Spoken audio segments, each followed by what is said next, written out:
In today's Amanita series, we're going to be discussing a member of section Validae, one of the potato-smelling members in section Validae, one of the small potato-smelling members in section Validae, called Amanita solaniolens.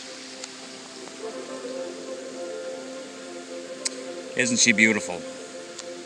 Now, some characteristics to look for this one. We want to go the top of the cap for starters. And let's see if we can focus in.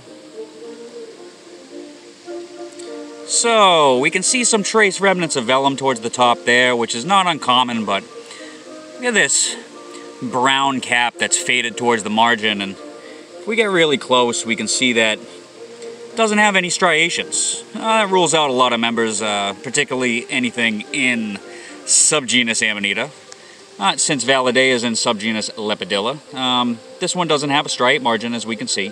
And we want to look at that fade, that almost splotched radial look of the brown, almost expending towards the from the disc towards the margin, but it's faded out here.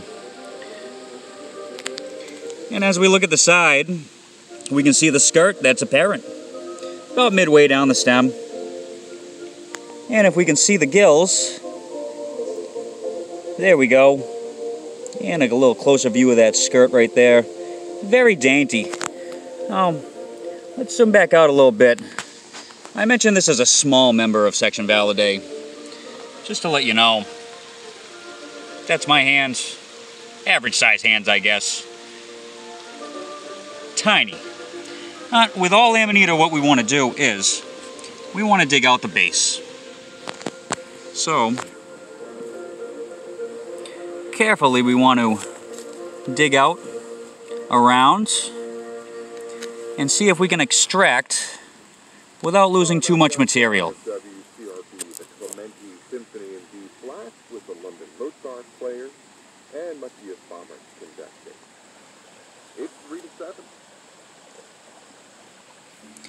So, we have our Validae. We almost look, the vulva at the bottom looks vaguely cup-like, but it's a bulbous base. Let's see if we can get some of this dirt out of the way. It has a mild cleft foot on it, I would call. It's a small version of what I would call Amanita brunnescens, kind of, which can look very similar, but that's much larger. We can see this is very small. And the big characteristic of this is that we want to smell it.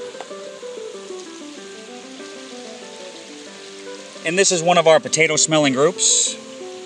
And let me put down the phone for a second. Maybe I'll give you a sky view. Listen to some classical music while I try to remove some of this dirt off the base.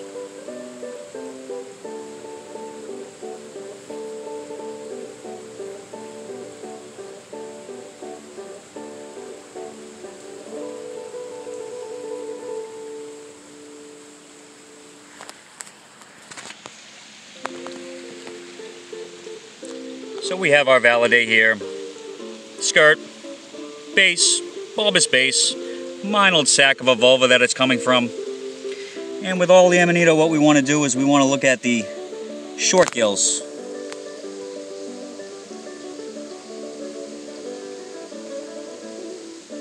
And this is hard to see at this angle.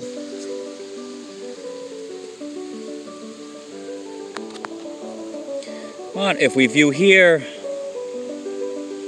we can see a lot of these short gills. So there's a lot of short gills that are distributed at different lengths, but as we note the edge of them, they're rounded, they're not truncate, characteristic of section Amanita. Lots of members of section Validae do have rounded gills like this, and other members. Not saying they can't be truncate, but this one, not so much. And I lost the little bit of a vulva that it had over here.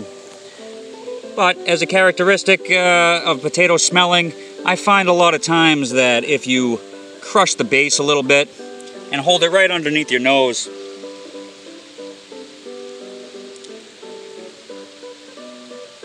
you get this radish here smell. I'll crush for you. very raw radishy scent to it, or a raw potato smell, which is characteristics to Stirp brunensis, which has multiple members in it. This one's pretty distinct here in New England, being very small size, and that brown notch in the middle of the cap at the disc, fading to the margin, and that's it. So, our Amanita series today, covering Amanita solaniolens. I hope you enjoyed.